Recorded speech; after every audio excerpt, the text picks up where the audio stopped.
Brilliant.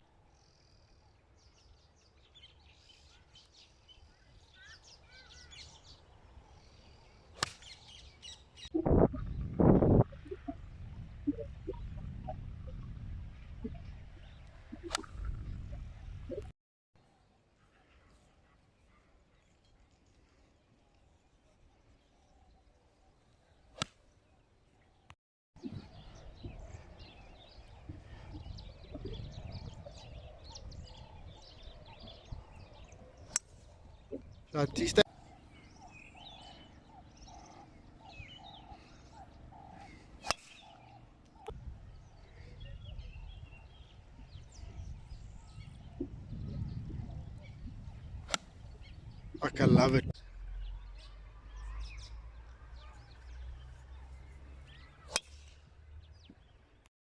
Okay, so we got the tee shot on 10 here.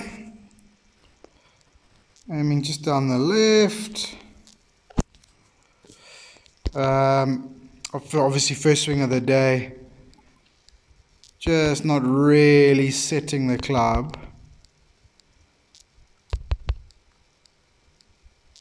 Okay, so not really hinging and setting the club, but dropping it nicely. Once the change of direction is in play, then the club head and the arm depth is moving the correct way. Okay, so that's right on plane out in front of you. Okay, nicely released. So it was just out of sync there because of the lack of hinge. Okay, this is 12. Obviously already more warmed up, and it is a bit easier with the shorter club, but you'll see a much better hinge here. See how that club sets. That's a really nice. That's enough set for a pitching wedge, and now we'll see it move in the correct direction as you use that left leg and left hip. See, no bump there, and then it just drops nicely. And then that face is much squarer, much earlier compared to the 3-iron. That's perfect. Okay, 3-wood on 18. We're going to see a lot of the same stuff, not fully hinged. Little flat going back because it doesn't hinge. It's got nothing to do with the arm depth or the shoulder turn or anything like that. Just need to hinge that club a little bit earlier so it sits there. And then obviously it sets properly at the top. Okay, and then on the way down, really nice.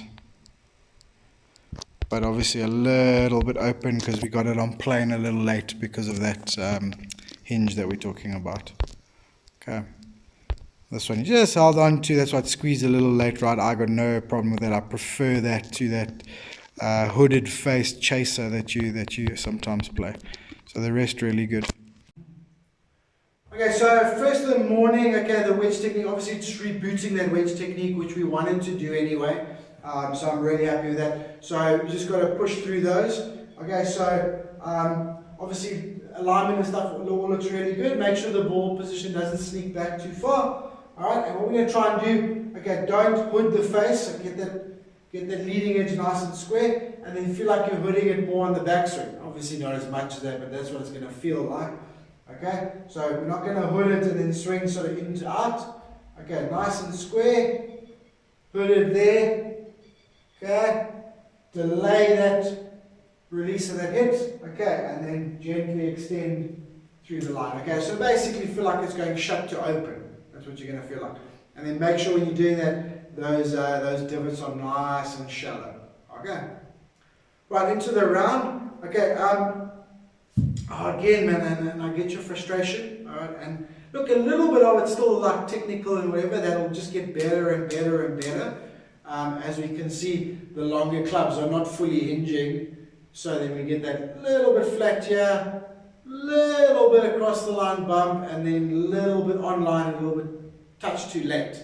So the whole point of that hinge is so that the club's getting there earlier, setting there, on line early, and then freewheel through impact. That's kind of how it all fits together, if you want to call it. So a little bit technical, but I just feel like you can still manage around better. You know what I'm saying?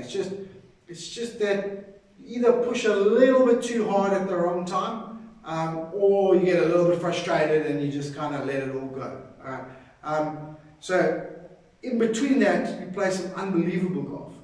You know, if we look at the golf you played, I mean, the second shot on one we kind of, you know, a little bit argued about and stuff, but even that swing you put on there is still really good, right? So if you look at the quality of golf you played, that sort of first 7 holes, and if you check the swing that you made on 7, you actually were aiming straight at that bunker. So it's just absolute quality. But then obviously there's a few mistakes earlier in the round, and then obviously the bad mistake on the last hole. So if we can just manage those situations, just be a little bit more aware of them. Don't push too hard. Okay, I'm trying to find the balance. You know, I don't want you to be, sometimes I am, you know, a little bit too negative. Not negative, but safe. Okay, sometimes you just got to be like, no, I'm heading there, I'm going to hit this thing as close behind to make birdie, I'm going to dominate. Okay, but just acknowledge the moments a little bit better and just go, okay, no, there's a little bit of danger here, or my momentum is just slightly changed, let me just steady the ship for a while and then try and change that momentum. You're very good at changing your momentum from when it's gone bad to up, and then go birdie, or you know, 3 under through 5 holes, or 4 under through 6 holes, something like that. But acknowledging when that is starting to change, okay, you're not good at it, and then managing it early in the round so that you don't spend 3 or 4 shots early in the round, you only spend 1 shot. Okay, that's where we need to figure it out. Okay, so it's just a little bit about pushing too hard, target selection, club selection, tempo and balance control. Those little things, either side of all the good stuff that's happening. Okay, so we keep pushing it, but overall very, very happy. I know left a little bit of a sour taste after the 9th hole, but overall it's actually made really, really quality golf that you play.